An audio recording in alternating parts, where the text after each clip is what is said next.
What is up, everyone, and welcome back to another episode of History Behind the Horror. I'm your host, Tay, and for today's video, we will be talking about the Necromorph species from Dead Space. Now, there will be more individual Necromorph videos coming in the near future, but today we're going to be taking a look at their background to learn just how they became what they are today. So if you do enjoy this video and you would like to see more from Dead Space, make sure you give this video a like and share it. It lets me know that you guys want to see more from the Dead Space series, and also put in the comments for what video you want me to do next. And as always, thank you so much for watching, and I hope you enjoy the video.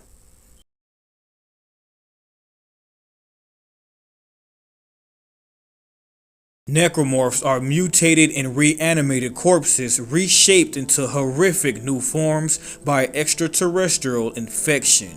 The resulting creatures are extremely aggressive and will attack any uninfected organism on sight. Necromorphs are the main antagonists of the entire Dead Space franchise. The sole purpose of all Necromorphs is to acquire more bodies to convert and spread the infection.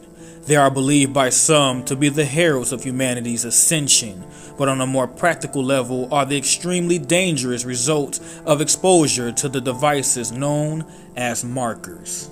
The Necromorphs are controlled via the markers by a group of entities known as Brethren Moons. Massive necromorphs created by killing and infecting every living thing on a planet.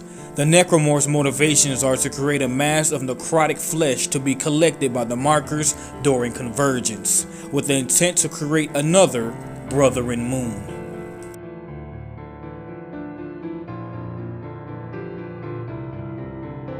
The generation of necromorphs begins with the markers. These structures rebroadcast a highly concentrated electromagnetic signal that alters any dead tissue in range on a cellular level, converting it into necromorph tissue and reanimating the corpse of the host organism.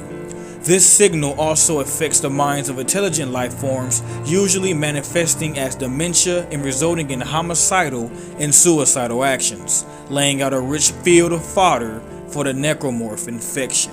The infection is also spread directly through the necromorph pathogen, that is, the reanimated cells created by the markers and which compose the necromorphs. Typically, the infection is passed to new host bodies via specialized necromorphs such as infectors or swarms. In order for the necromorph pathogen to affect the host body, the host must first be killed, for reasons unknown. Living victims who come in contact with the microbes do not undergo transformation, although symptoms of paralysis and impaired breathing can occur. While these symptoms do not necessarily ensure the death of the host, they can make it easier for nearby necromorphs to catch and kill their victims. Living victims that ingest necromorph tissue in quantity undergo a slow transformation, eventually dying and becoming feeders. Infection via necromorph swarms, witnessed during said creature's death scene, shows that the host immediately turns into a necromorph, although into which form does the host turn into is undetermined, as the screen immediately fades, though the resulting necromorph is speculated to be a fodder.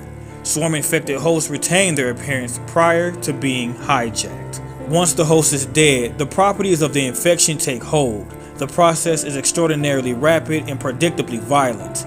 Cellular functions go into a self-destructive overdrive, creating new biologically active compounds, which are then transformed by reanimated flesh to fuel further mutation of once dead flesh.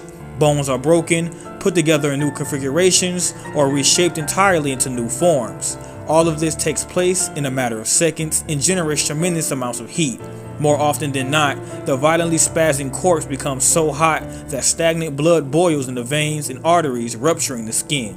Vital and digestive organs that are no longer needed are turned into additional musculature, giving all necromorphs increased physical strength. Pure necromorph tissue is light pink and translucent. It is capable of independent movement and sticks to surfaces. The pink tissue is capable of consuming and reconstructing necrotic flesh and can transform living flesh when injected directly into a living person's bloodstream.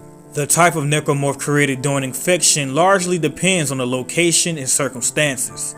For example, lurkers are usually created from an infant-like organ banks used for medical transplants, or in other cases, Dogs. Guardians are created from hosts who have been affixed to the corruption, and stalkers are believed to be created from human twins. However, some necromorphs are clearly composed of more than one human, which is an indication that some form of intelligence is at work allocating biomass for specific use. In certain cases, necromorphs have been created via the insertion of necromorph tissue into the brain of a living host. This results in exceptionally powerful necromorphs capable of regenerating severed appendages in a matter of seconds.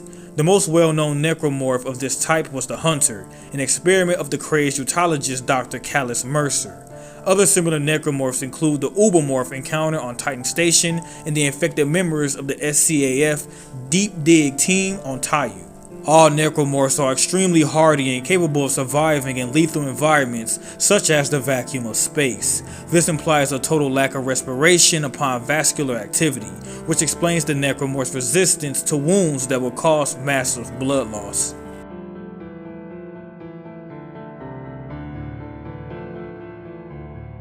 Pukers. Being killed by another puker and becoming a fodder. This happens because the infection rapidly reproduces what's left of the original puker's vomit and turns into a puker. The original puker is unknown. Spitters. The same as pukers except with an infector rather than swarm. The Pact. Infector infects a child's corpse rather than an adult. Lurkers. Human. When an infector infects premature infants or unborn infants that were old enough to become lurkers, any younger rots and becomes swarmers. Lurkers. Dog. Created when a dog corpse is infected by a swarm or an infector. Also occurs if they eat infected flesh or tissue. Crawlers. Human. These are created when a born human infant or toddler is infected by an infector. The necromorph fluid from the infector fills the baby to the brim and causes them to become suicide bombers if they get too close to a non-infected. Crawlers. Alien. These beasts have the same functionality as their previous brethren, except they are created from unborn aliens that get infected. Feeders. These are created from cannibalistic humans that become mutated by infector. Pregnants. Created when a mother is infected that has 1 to 2 unborn babies inside of them. If the baby is too young, it will rot, fall apart, and become a swarmer. Pregnants. Swarm. If multiple swarms manage to fit inside a host at once, they'll reproduce and turn the host into a slasher. Except if the enemy cuts open the stomach, they're in for a nasty surprise. Dividers. If a human dies from age or natural causes, rather than murder or necromorphs, and an infector stumbles across the body, then a divider is made. Necromorphs are highly aggressive. They will attack any non-necromorph being on sight, regardless of species or age. The sole purpose of this behavior is to kill new hosts and spread the infection as quickly as possible. Despite being viewed as mindless killing machines, these creatures sometimes display tactical planning and cooperative behavior. They commonly hunt in small packs of mixed individuals with semi-specific roles and use stealth, ambush, or group tactics to outsmart their victims. This requires a degree of strategic thinking and points to a certain amount of individual intelligence and communication.